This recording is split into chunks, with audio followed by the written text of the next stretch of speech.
Live from New Delhi, you're watching DD India News Hour, India's voice to the world. I'm Abhishek Mahajan. Coming up in the next hour,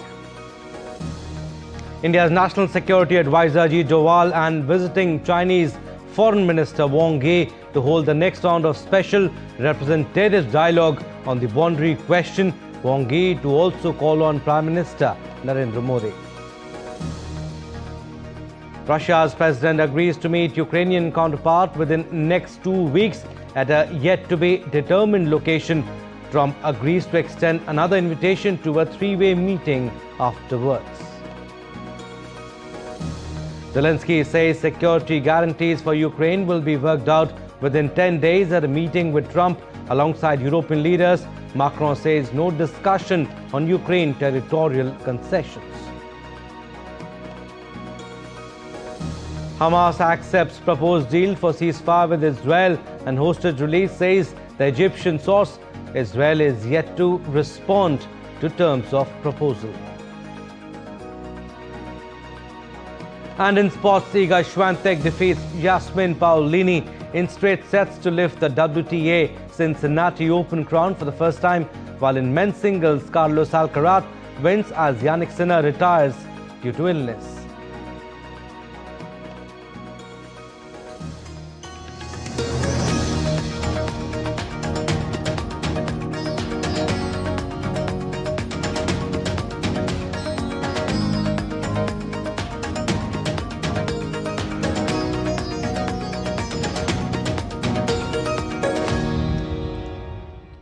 India's National Security Advisor Ajit Doval and visiting Chinese Foreign Minister Wang Yi will hold the next round of special representatives dialogue on the boundary question today.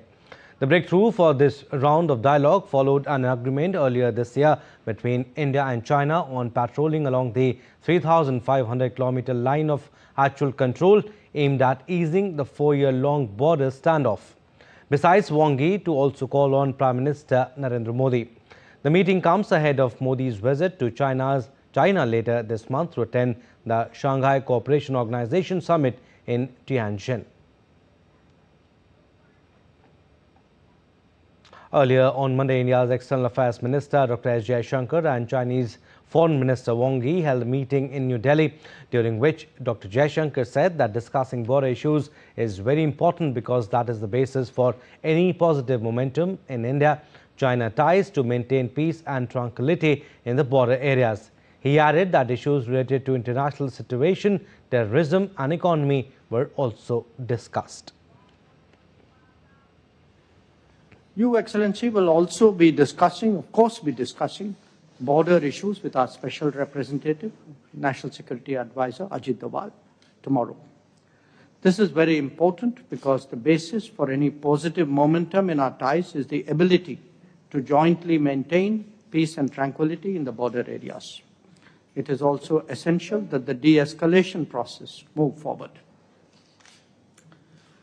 Excellency, when the world's two largest nations meet, it is natural that the international situation will be discussed. We seek a fair, balanced, and multipolar world order, including a multipolar Asia. Reform multilateralism is also the call of the day. In the current environment, there is clearly the imperative of maintaining and enhancing stability in the global economy as well. The fight against terrorism in all its forms and manifestations is another major priority. I look forward to our exchange of views. And Dr. S. Jaishankar highlighted that relations between the two countries are best guided by mutual respect, mutual sensitivity and mutual interest, stressing that differences between the two countries must not become disputes. In all, productive conversations were held during the meeting on economic and trade issues, pilgrimages, people-to-people contacts, river data sharing, border trade, connectivity and bilateral exchanges. Dr. Jaishankar expressed confidence that the discussions held would contribute to building a stable, cooperative and forward-looking relationship between India and China. Having seen a difficult period in our relationship, Excellency, our two nations now seek to move ahead. This requires a candid and constructive approach from both sides. In that endeavor, we must be guided by the three mutuals: mutual respect, mutual sensitivity, and mutual interest. Differences must not become disputes, nor competition conflict. Well, Foreign Minister Wang Yi said that China has maintained peace and tranquility in the border areas. He expressed Beijing's confidence in dispelling interference, expanding cooperation and consolidating the momentum of improving bilateral ties to contribute to development and provide certainty to Asia and the world. The exchanges and dialogue at all levels. We maintained peace and tranquility in the border areas and resumed the Indian pilgrimage to the Mount Garampochi and Lake Mapayonzo in the Xizang Autonomous Region. We should firm up confidence to dispel interference, expand cooperation, and to further consolidate the momentum of improvement and development of China-India relations, so that while pursuing our respective rejuvenation, we can contribute to each other's success. Moving on, Prime Minister Narendra Modi chaired a high-level meeting to deliberate on the roadmap for next-generation reforms on Monday. The meeting was aimed at speedy and comprehensive reforms that will enhance ease of living, improve ease of doing business and foster inclusive prosperity. PM Modi, in his Independence Day address, had announced the formation of a task force for next-generation reforms, which will evaluate all current laws, rules and procedures related to economic activities. The task force will work within a set timeline to reduce compliance costs for startups, MSMEs and entrepreneurs, provide freedom from fear of arbitrary legal actions, ensure laws are streamlined for ease of doing business and create a supportive ecosystem for innovation, entrepreneurship and economic growth. The monsoon session of Parliament resumed on Monday after a brief break. While both houses witnessed disruptions, the spotlight in the Lok Sabha shifted to India's giant leap in space, the historic journey of astronaut Shubhanshu Shukla to the International Space Station. The lower house will continue the discussion today. Monsoon session of Parliament resumed on Monday after the Independence Day recess. The day began with legislative business. Union Minister Piyush Goyal introduced the Jan Vishwas Amendment Bill 2025, aimed at decriminalizing minor offences and promoting ease of doing business. The bill was referred to a select committee for further examination. Education Minister Dharmendra Pradhan also moved the Indian Institutes of Management Amendment Bill 2025 for consideration. However, repeated opposition protests forced adjournments through the morning. When the lower house reconvened post-lunch, attention turned to the country's breakthrough in space exploration. Members hailed astronaut Shubhanshu Shukla, who became the first Indian to set a foot on the International Space Station, a milestone that cements India's growing stature in the global space sector. आज एक ऐसा वक्त है जब सारा देश जश्न के माहौल में है। हर माँ अपने बच्चे के लिए दुआ करती है कि वो बड़ा होकर के शुभांशु शुक्ला बने, और हर बच्चा ये ख्वाब देख रहा है कि मैं भी बड़ा होकर शुभांशु शुक्ला बनूं। आज दुनिया ने भारत की क्षमताओं के आगे सर झुकाया है।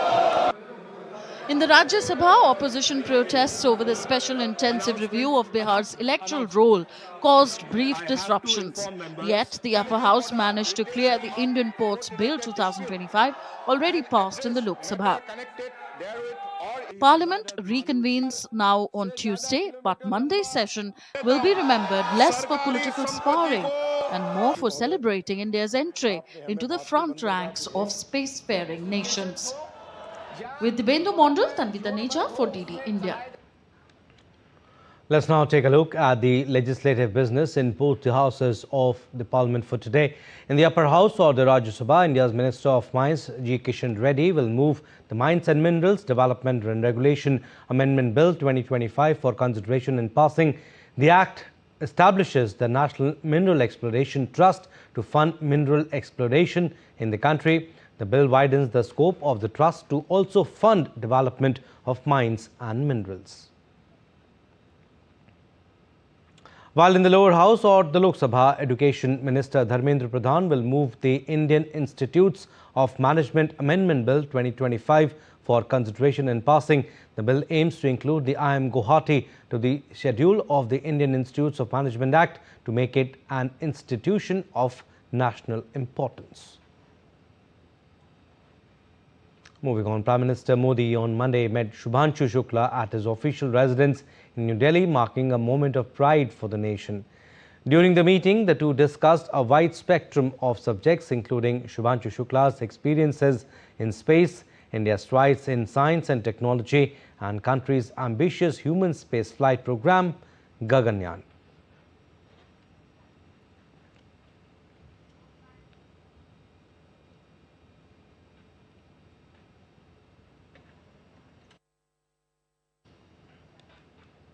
Shifting focus now, in Jammu and Kashmir, relief and rescue operations continue on war footing on the 6th day today in the Jeswati village of Kishtwar district. Indian Army, on its part, continues to undertake relief with the help of 5 relief columns of White Knight Corps. Efforts have been further intensified with the deployment of additional medical teams. Notably, despite adverse terrain and weather, a bridge over Jeswati Nala was completed on August 17, expediting relief and evacuation. Additional equipment is also being moved forward to strengthen operations, and senior army functionaries are on ground to oversee relief and rescue. Indian Army is expediting relief efforts in close coordination with the civil agencies. The cloudburst struck Jeswati, the last more tribal village en route the Mashal Mata temple, on August 14, leaving over 100 injured, other than the fatalities.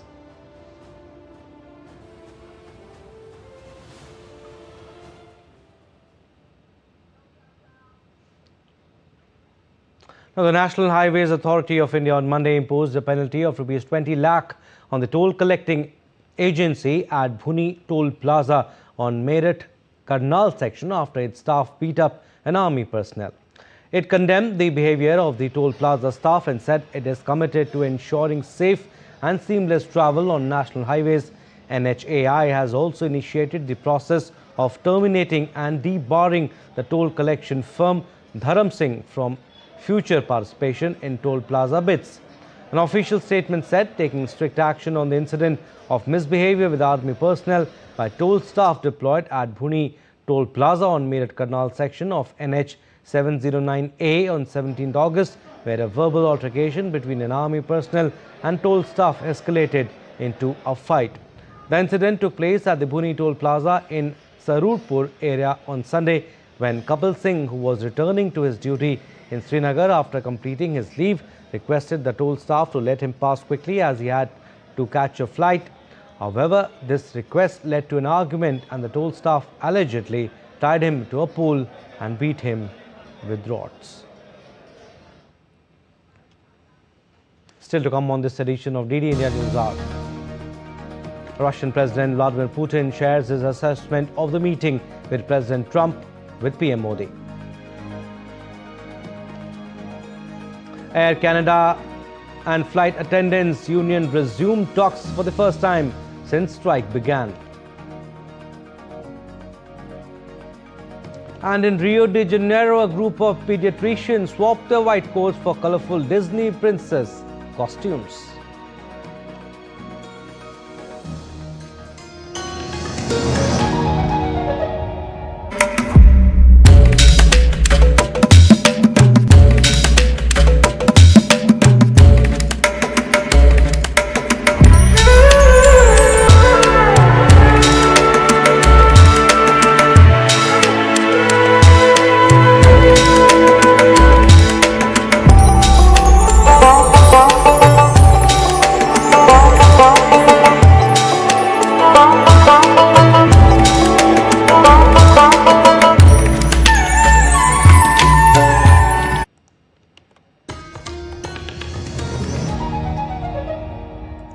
Welcome back. You're watching DD India News Hour. I'm Abhishek Mahajan. Some more stories. Russian and Ukrainian Presidents Vladimir Putin and Volodymyr Zelenskyy looked set for a peace summit after fast-moving talks on Monday between Donald Trump and European leaders that focused on key issue of long-term security guarantees for Kiev. Hopes of a breakthrough rose after Trump said he had spoken by phone with a Russian counterpart Putin, whom he met in Alaska last week following a very good meeting with the Europeans and the Ukrainian president at the White House. It would be the first meeting between Russian and Ukrainian leaders since the conflict began in February 2022 and comes as Trump tries to live up to his promise to quickly end the conflict. In a social media post, Trump stated that everyone is very happy about the possibility of peace for Russia and Ukraine. Trump said he would then hold a three-way summit with the Ukrainian and Russian leaders.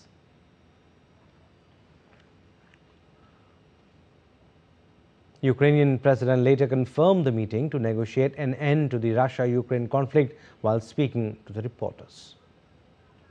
Russia proposed first a bilateral meeting between Ukraine and Russia and then a trilateral meeting. We are ready for any format at the leadership level because only the leadership level can resolve all these complex and painful issues. Therefore, I confirmed and all European leaders supported me that we are ready for a bilateral meeting. Volodymyr Zelenskyy also said that his country's allies would likely outline security guarantees if a peace deal were secured with Moscow. He further added that those plans would be formalized in some way in the next week or 10 days. Earlier, US President Donald Trump welcomed Ukrainian counterpart Zelenskyy to the White House on Monday to discuss a path for the resolution of the conflict between the two countries.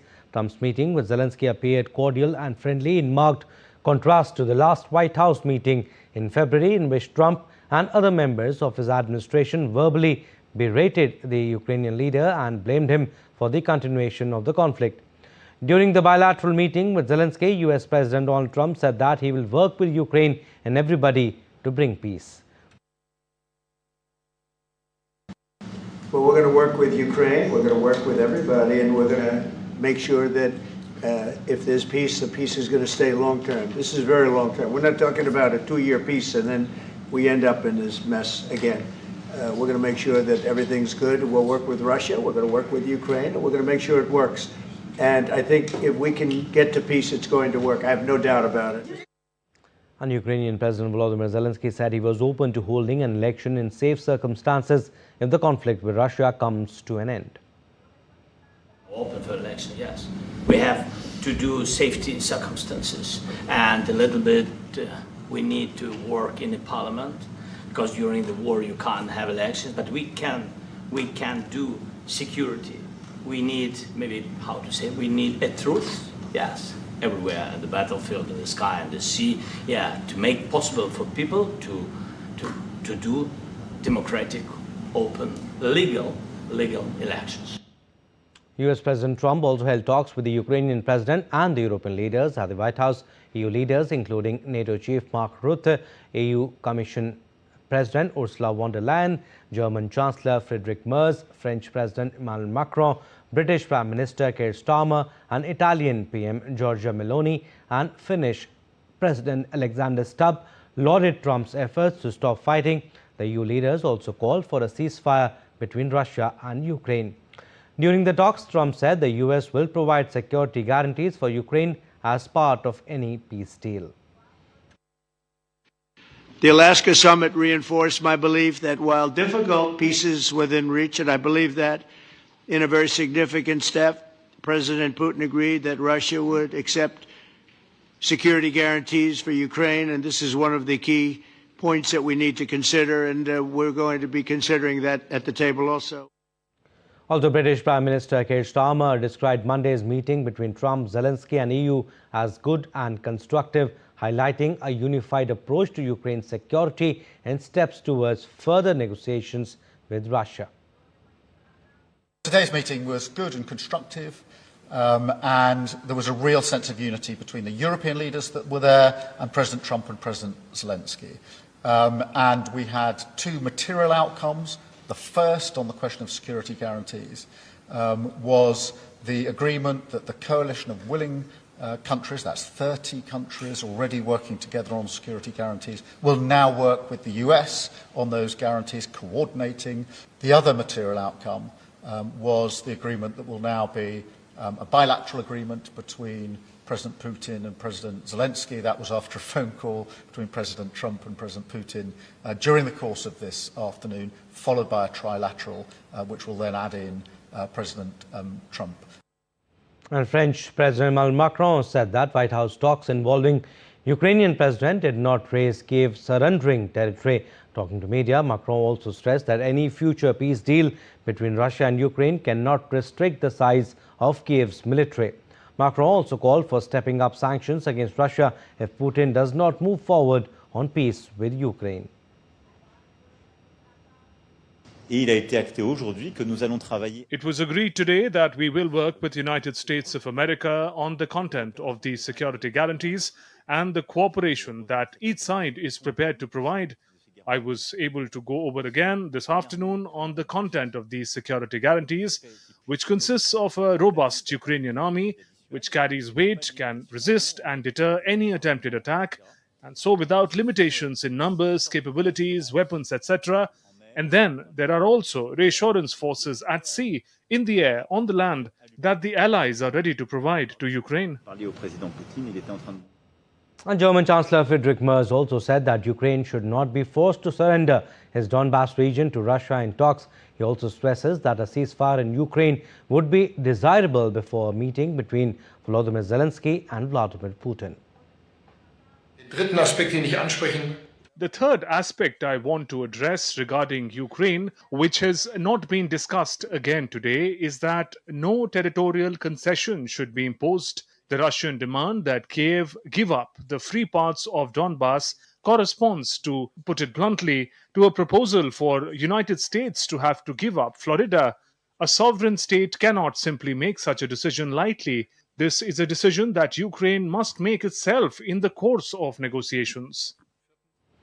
All right, now we'll go across to DD India's Saurabh Shukla. He has been tracking this story and he's joining us live from Washington. Saurabh, first of all, tell us what were the key takeaways from the meeting between Donald Trump and Volodymyr Zelenskyy at the Washington?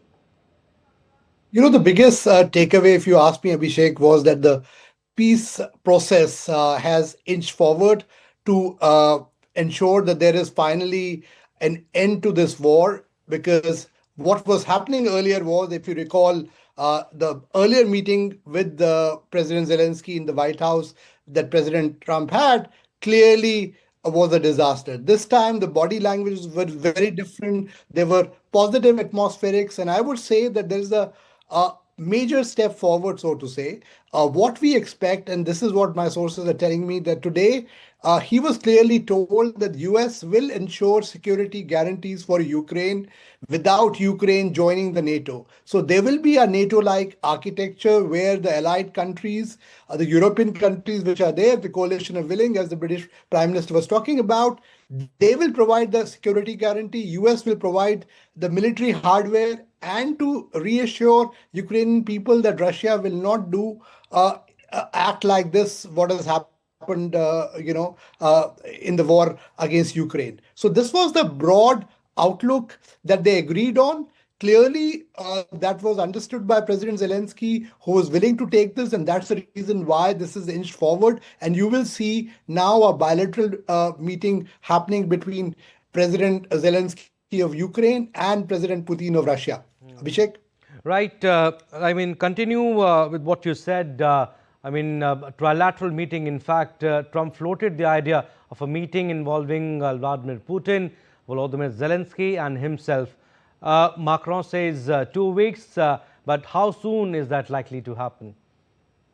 Well, sources in the White House are telling me that President Trump is very keen for an early resolution. He wants this war to end, and that's the reason why he managed to get President Putin for Alaska summit, which according to me was a good, bold step, which India has also hailed as well.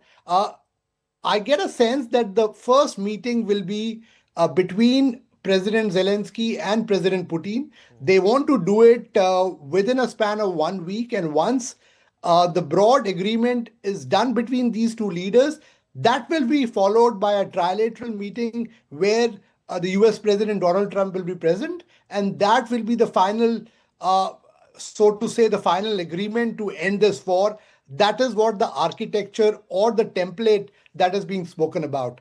They are giving a timeline of around 7 to 10 days, but the earliest this happens, it will be a good development because so many people are dying in this war, and obviously the entire world wants the war to end. As you know, that Prime Minister Narendra Modi was one of the first world leaders to talk about that this is not the time for war. And obviously India, along with a lot of other countries, are stressing that this war should come to an end. And my hope is that in a span of around 7 to 10 days, there is a likelihood that this will happen post the bilateral and the trilateral summit. Abhishek. Saurabh, before we leave you, with so many European leaders also present at the meeting, what role did they play in nudging the talks forward, especially on the idea of a ceasefire? Well, I would say that this was unprecedented, Abhishek. I've covered White House for a long time. I haven't seen that many European leaders converging into the White House. And I think that was a smart strategy on part of US President Donald Trump and also the White House to get the European leaders to be part of this deal. Because Europe, obviously, as you know, is directly impacted more than any other region by this war. And obviously, that's the reason why these European leaders, their presence obviously carried a lot of weight. Also, it provided a great deal of moral support to President Zelenskyy, who obviously had a discussion with the European leaders ahead of coming here. And I think the template worked very well because now when President Trump, in fact, while these leaders was there, after talking to them, he made a phone call to President Putin of Russia. That was only possible because all these leaders was present at the White House, and that really, I would say, expedited the entire issue. So I think it was a very strategic idea to have them on board, and they coming on board clearly provided an impetus to this, I would say, with the peace moves or the peace, initiative that has happened post these talks today in Washington, D.C. All right, Saurabh Shukla, we'll leave it at that. Thank you for your inputs. Meanwhile, Prime Minister Narendra Modi received a telephone call from the Russian President Vladimir Putin on Monday. During the call, President Putin shared assessment of his meeting with US President Donald Trump in Alaska last week. While thanking President Putin, Prime Minister underlined India's consistent position for a peaceful resolution of the conflict through diplomacy and dialogue. PM Modi reiterated that India supports all efforts in this regard. The two leaders also touched upon a number of issues of bilateral cooperation with a view to further strengthen the special and privileged strategic partnership between India and Russia and agreed to remain in close touch.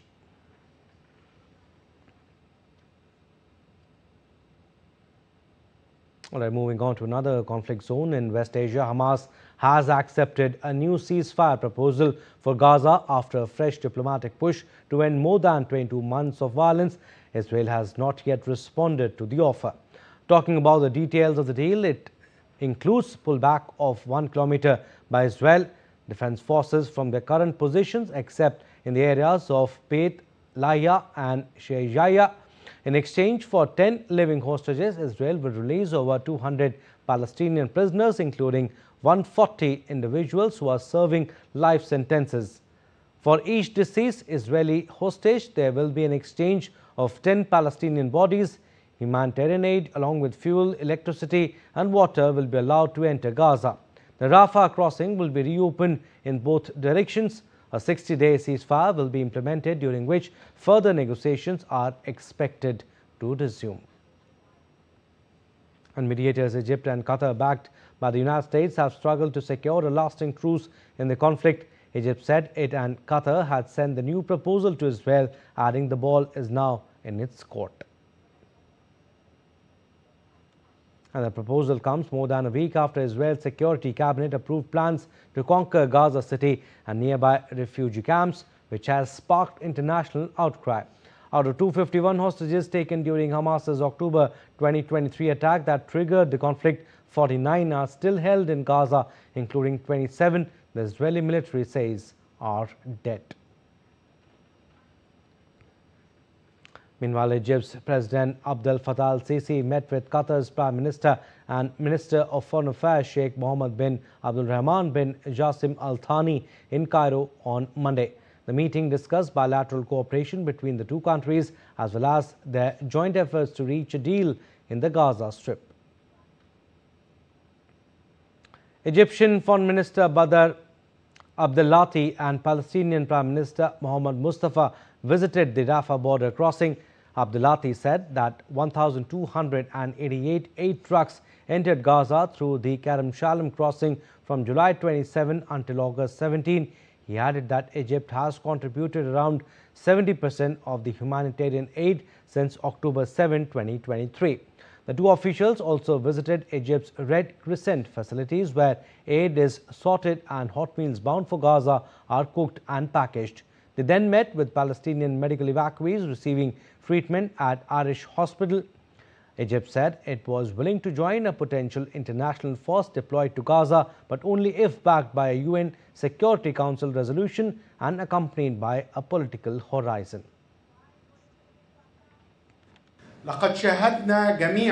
We have all witnessed, unfortunately, the systematic targeting of civilians and infrastructure by the Israeli war machine, including the targeting of those waiting for aid, in addition to using starvation, even against innocent children, which has led to their death from malnutrition, lack of medicine, and the spread of epidemics and diseases in shameful scenes. We are continuing to work with our brothers in Egypt to prepare to hold a reconstruction conference in Cairo as soon as possible to rebuild Gaza in partnership with our brothers and friends based on the Arab plan for the recovery and reconstruction of the Gaza Strip. Now in Brazil, a group of pediatricians in Rio de Janeiro swapped their white coats for colorful Disney princess costumes, hoping to bring a moment of joy and comfort to their young patients. The initiative aims to humanize healthcare and promote overall well-being, turning difficult moments into magical experiences.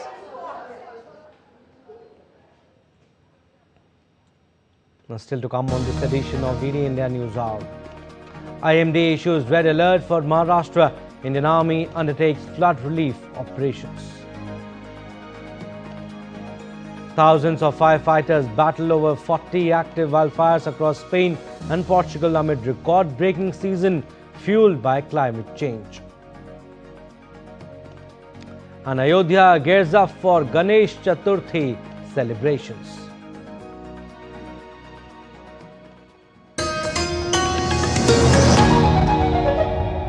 Jharkhand will mesmerize you with majestic nature, rich heritage and colorful culture. Hello. Johar. It fits perfectly. Thank you.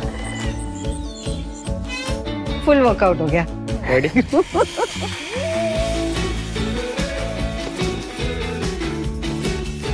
Postcards from Jharkhand on National Geographic.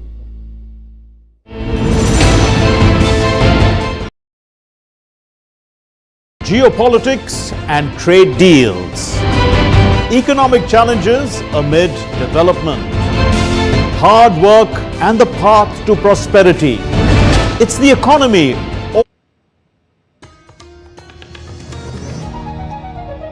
Welcome back. You're watching DD India News Hour. I'm Abhishek Mahajan. Some more stories. Now, updates on Air Canada strike. The striking flight attendants of the flag carrier vowed on Monday to defy another back-to-work order from Canada's Labour Tribunal. The independent federal tribunal deemed the job action by the cabin crews illegal on Monday after the union defied a government back-to-work order issued over the weekend. The strike by more than 10,000 flight attendants for Canada's largest airline has stranded tens of thousands of passengers since flights were grounded on Saturday. Air Canada CEO Mike Rousseau defended the airline's offer of a 38% boost in compensation to striking flight attendants, but acknowledged there was a big gap compared to the union's demand and did not offer a path to return to negotiations. Rousseau's comments followed the striking union's refusal of a federal labor board's order to return to work. That refusal has created a three-way standoff between the company, workers and the government. as flight attendants want higher wages and to be paid for time spent boarding passengers and other duties on the ground. The issue has disrupted flights for hundreds of thousands of travelers during the tourist season. We are harming our customers, and over 500,000 to date, and every day we add more customers to that to the list that are people that have been disrupted, lost vacations, special events, business meetings. Our last offer was roughly 40% over 4 years, which will make our flight attendants the best paid flight attendants in Canada. Hurricane Erin, the Atlantic's first hurricane of 2025, has slightly weakened to a Category 4 with maximum sustained winds of 130 miles per hour as of late Monday. Moving northwards at 10 miles per hour east of the Bahamas, the storm, which briefly reached Category 5 over the weekend, continues to batter the Caribbean with gusts and rain, causing power outages in Puerto Rico and prompting evacuations in Turks and Caicos and southeastern Bahamas. The hurricane could bring dangerous seas as it grows near the Bahamas. Globally, experts link its rapid intensification to climate change-fueled warm waters, marking the fourth consecutive year with a Category 5 storm. Although Erin's eye was forecast to stay well offshore, tropical storm conditions and coastal flooding were possible in North Carolina's Outer Banks beginning late Wednesday. It is also being predicted that Hurricane Erin could produce life-threatening surf and rip currents along much of the U.S. East Coast, while Bermuda and Europe are predicted to see distant swells later. The National Oceanic and Atmospheric Administration predicts an above-normal season amid warmer oceans. Now, thousands of firefighters backed by 1,900 Spanish troops and international aircraft are battling over 40 active wildfires across Spain and Portugal amid a record-breaking season fueled by climate change. As of Tuesday, 6 deaths have been reported, 4 in Spain and 2 in Portugal, mostly firefighters in accidents. Over 348,000 hectares have burned in Spain and 216,000 in Portugal, surpassing previous records. More than 31,000 have been evacuated in Spain, with parts of Camino de Santiago closed. Aid from EU nations have helped combat blazes in Galicia, Castile and Leon and northern Portugal as heatwave eases, risks remain high. Head of the production department at the Spanish State Meteorological Agency has announced the end of the heatwave, however warns to not take wildfires lightly. The authorities have also arrested about 31 people in Spain for arson.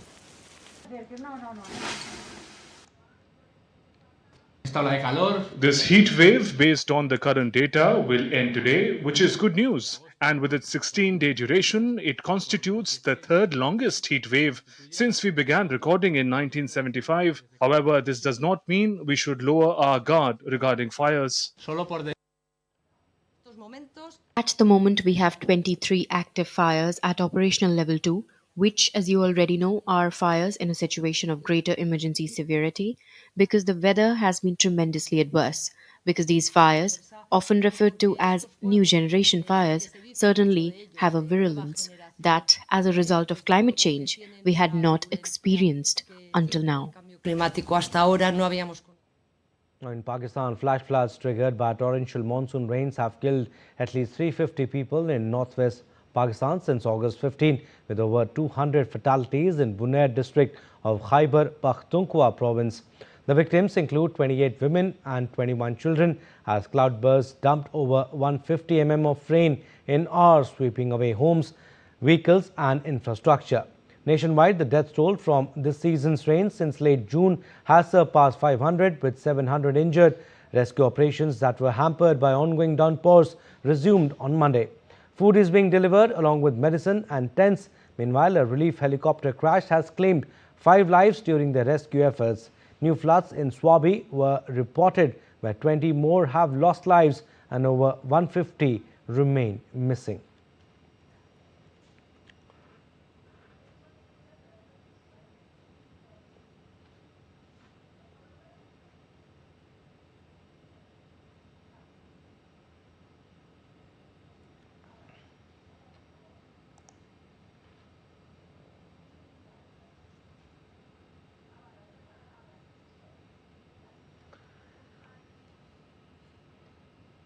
Let's now take a look at other stories making news across India. The Arunachal Pradesh Legislative Assembly held a special session on Monday to mark the conclusion of its Golden Jubilee celebrations commemorating 50 years since its inception in 1975. In a video message, Lok Sabha Speaker Om Birla congratulated the Assembly, calling it a pillar of democracy and expressing hope that it continues to fulfill the aspirations of the people. The Indian Army is set to launch a community radio station called Ru-e-Karn in Tangdhar, Jammu and Kashmir. The aim is to strengthen the connection between the army and the local community by promoting cultural exchange, sharing important information and giving locals a platform to voice their concerns. The project is part of Operation Sadbhavna, the Army's ongoing effort to promote peace and development in border areas.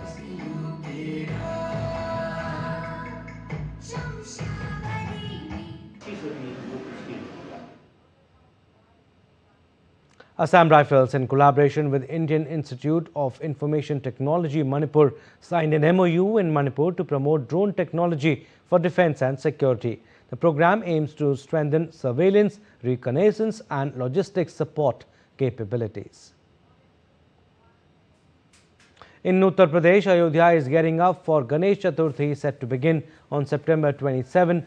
Preparations are underway with artisans busy crafting idols of Lord Ganesh. Sculptor involved in idol making shared the demand that this year is especially high for the iconic Lal Bagh Raja style from Mumbai, each made with careful attention to detail.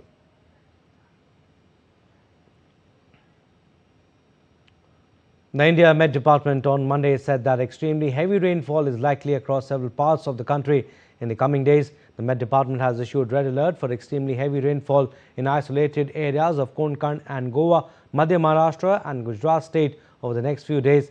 The IMD said the monsoon will remain active over the southern peninsula and adjoining central India during the next 3 to 4 days.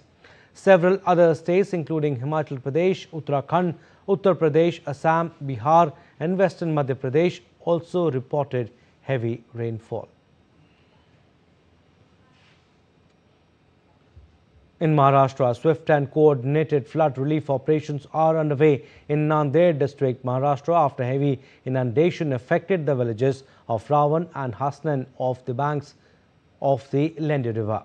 Rising waters left approximately 50 civilians stranded, prompting an urgent request for assistance from the district disaster management officer.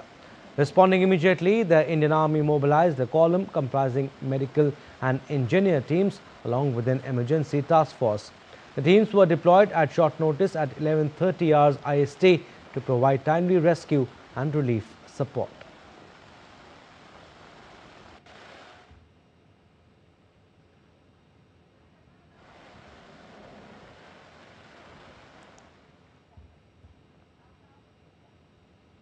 Meanwhile, UN Secretary General Antonio Guterres has expressed deep sorrow over the tragic loss of lives due to recent flash floods in India and Pakistan. In a post on X, he said, and I quote him here, "I feel deep sorrow at the lives lost due to the recent flash floods in India and Pakistan. I extend my sincere condolences to the victims' families and stand in solidarity with those affected by this disaster. The UN stands ready to provide any necessary assistance," unquote.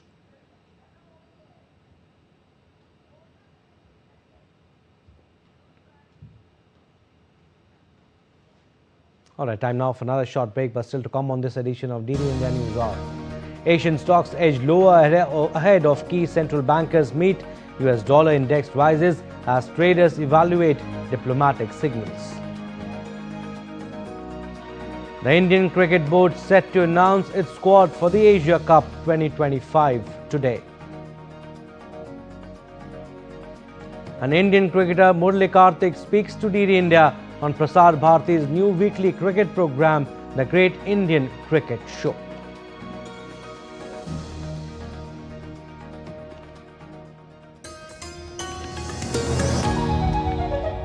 US launch a bombing campaign against Iran. The Philippines vessel suffered structural damage. The saga of child sexual abuse is the United States China's debt trap strategy.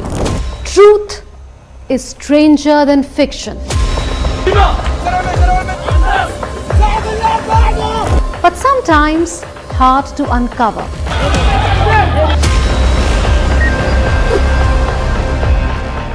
Trust us to tell the truth, unadulterated and pure, of every story that matters to you.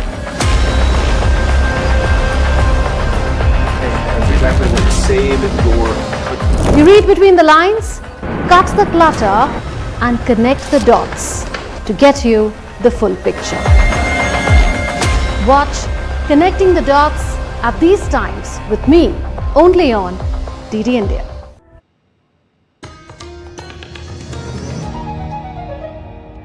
Welcome back. You're watching DD India News Hour. I'm Abhishek Mahajan. On to business updates now. The US dollar held steady against its major peers on Tuesday. The US dollar index rose 0.31% to 98.122 with geopolitical events taking center stage. Australian dollar was up to $0.67, Kiwi to $0.61, sterling to $1.31, while the euro held steady at $1.1667, up $0.06 so far in Asia. Against the yen, the dollar was at 147.835 yen, unchanged from late US levels and nearing the top of the trading channel it has sat in all month. Cryptocurrencies bucked the trend. Bitcoin was down 0.3% to notch a third straight day of declines near $58,000, Ether of 0.6%. Stocks in Asia edged lower on Tuesday before a key meeting of central bankers. European equity futures posted modest gains, while Japan's Nikkei share gauge set a new intraday record high before heading lower. MSCI's broadest index of Asia Pacific shares outside Japan slid 0.2% in early trading. In pan-region Euro Stoxx 50 futures were up 0.3%, German DAX futures rose 0.2%, and FTSE futures FF1C1 added 0.3%. While traders are keeping an eye on geopolitical developments, another key focus for the week is the Fed's August 21st to 23rd Jackson Hole Symposium, where Chair Jerome Powell is due to speak on the economic outlook and the central bank's policy framework. Money markets reflect on, in fact, an 83.6% chance of quarter-point rate cut at the Fed's meeting on September 17. In a bid to protect Americans' private data, constitutional rights and civil liberties, U.S. Director of National Intelligence Tulsi Gabbard announced that the UK has agreed to drop its mandate for iPhone maker Apple, which was about providing a backdoor that would have enabled access to the protected encrypted data of American citizens. Gabbard issued the statement on X, saying she had worked for months with Britain along with President Donald Trump and Vice President J.D. Vance to arrive at a deal. U.S. lawmakers had said in May that the UK's order to Apple to create a backdoor to its encrypted user data could be exploited by cybercriminals and authoritarian governments. Apple, which has said it would never build a so-called backdoor into its encrypted services or devices, had challenged the order at the UK's Investigatory Powers Tribunal. The iPhone maker withdrew its advanced data protection feature for UK users in February following the UK order. All right, sports updates now. We'll start with tennis. World number 2 Carlos Alcaraz and Poland's Iga Swiatek won the Cincinnati Open on Monday. The Spaniard won his maiden Cincinnati Open title in a little more than 20 minutes after defending champion Jannik Sinner was forced to retire towards the end of the first set due to illness. After Carlos Moya and Rafael Nadal, Alcaraz is the third Spanish men's single champion in Cincinnati. He won his 22nd career title and also extended the head-to-head advantage over Sinner to 9-5. Third rank Iga Swiatek captured the Cincinnati Open title by defeating number 7 Jasmine Paolini 7-5-6-4 on Monday night. Swiatek, who won Wimbledon in July, had failed to advance past the semi-finals in her 6 previous appearances at the Cincinnati Open. Swiatek reached the semi-finals in Cincinnati each of the past 2 years, but lost to eventual champions Coco Gauff in 2023 and Aryna Sabalenka in 2024. And the Indian Cricket Board (BCCI) is set to announce its squad for the Asia Cup 2025 today. Asia Cup 2025 kicks off in less than a month in UAE, and India is crafting a squad that suits the conditions. Who are likely to make the cut and who might miss out? Let's break it down. India is riding a strong wave of momentum. Fresh off dominant performances in white ball cricket, a T20I series win over England in February, followed by an ODI series triumph and then the Champions Trophy title. The Asia Cup now becomes the stage to fine-tune ahead of 2026 T20 World Cup. The tournament begins September 9 with Afghanistan facing Hong Kong. In Group A, India starts against UAE on September 10th, followed by the much-anticipated India-Pakistan clash on September 14 in Dubai. The men in blue wrap up their league stage against Oman on September 19th in Abu Dhabi. Selection dramas heating up. There are several unanswered questions about this squad selection which will probably be discussed in the meeting. A key one is about other format personnel, players who have been doing well in Tests and ODIs and whether they warrant a selection here. Shubman Gill, Shreyas Iyer and Yashasvi Jaiswal could all make dramatic returns in T20Is. The real challenge is workload management. Jasprit Bumrah's fitness remains a concern which could shape both selection and strategy. Mohammad Siraj is unlikely to reclaim a spot in the T20 setup despite a fine showing in England, having been out since the 2024 World Cup. Expect selectors to consider an extra pacer like Harshit Rana or Avesh Khan. The spin attack already looks balanced with Varun Chakravarti, Kuldeep Yadav, Akshar Patel and Washington Sundar. This is an important squad selection for India, considering this tournament will give insights into the selectors and captain's vision for the 2026 T20 World Cup in the subcontinent. Sports Desk, TV India. And India's public service broadcaster Prasar Bharati on Monday launched a new weekly cricket program in collaboration with Crick Wiz titled The Great Indian Cricket Show. The show, which will be telecast on Doordarshan's sports channel DD Sports every Saturday and Sunday at 8 p.m. It aims to celebrate India's cricketing heritage with the help of enlightening data and effective storytelling. Praising Prasar Bharati for the same, former India cricketer Murli Kartik, in an exclusive interaction with DD India correspondent Narayan Singh, described the show as a perfect blend of statistics and expert analysis by former cricketers. Prasar Bharati, in collaboration with Crick Wiz, launched the Great Indian Cricket Show, and right now I am joined by Murli Kartik, the former India cricketer. Murli, a very warm welcome. How you look this collaboration of Prasar Bharati and Crick Wiz? I think it should be a very good one. The reason why I say that is there are so many stories. Just think of all the great cricketers of the past, or people who have played for India, even others who have had some wonderful careers. It's a fusion of stats, well spun, well spoken and analyzed by former cricketers and then presented. So I think it should be inspirational, and also even now, just think of you and me, when every time we see an old clipping from the past, it just makes you feel very happy, isn't it? So it's a combination of all of that, so really looking forward to it. Talking about the way the concept is there, we saw the clips where the former cricketers, especially we saw Parthiv Patel, Sanjay Bangar and Anil Kumble, just talking about the story of other players. They talk about MS Dhoni, they talk about Virat Kohli, they talk about Rishabh Pant. So how do you think that these things going to inspire the budding cricketers so that they can learn the important things from these athletes and can also, we can say, create their own place? Every cricketer has had times where you doubt yourselves, and we heard that, didn't we? We saw the ups and downs, people talking about it, and also people draw parallels out of it. So it is not as if everybody's only had an upward curve. People go through down times as well. So how do you handle that, and what do you feel? Are your thoughts very similar to what the greats have had? So I think it's very, very nice that we can come together and put together something like that where people actually relate to it. It's not just from the cricketing world. I feel anyone in any other format, maybe you, maybe someone else in the corporate world, will relate to the downtimes that we have and how we come out of it. So I think it's a fabulous concept, a marriage, a great marriage of cricket stories, well spun with all the cricket trivia and the stats.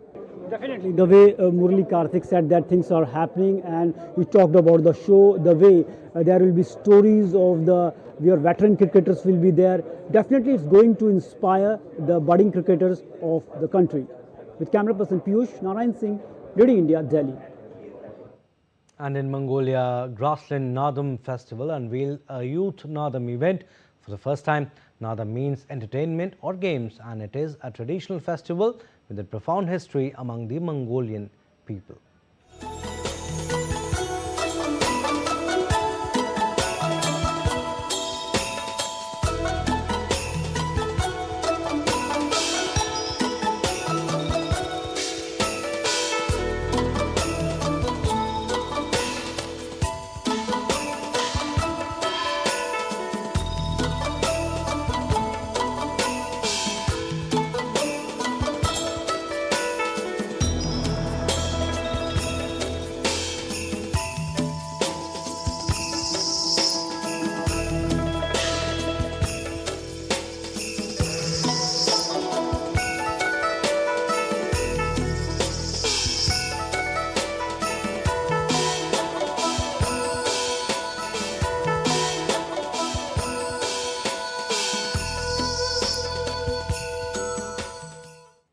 Well, that's all we have in this edition of DD India News Hour. We'll be back with more news as it breaks there on DD India. I'm Abhishek Mahajan from all of us here in Delhi. Thanks for watching DD India News Hour.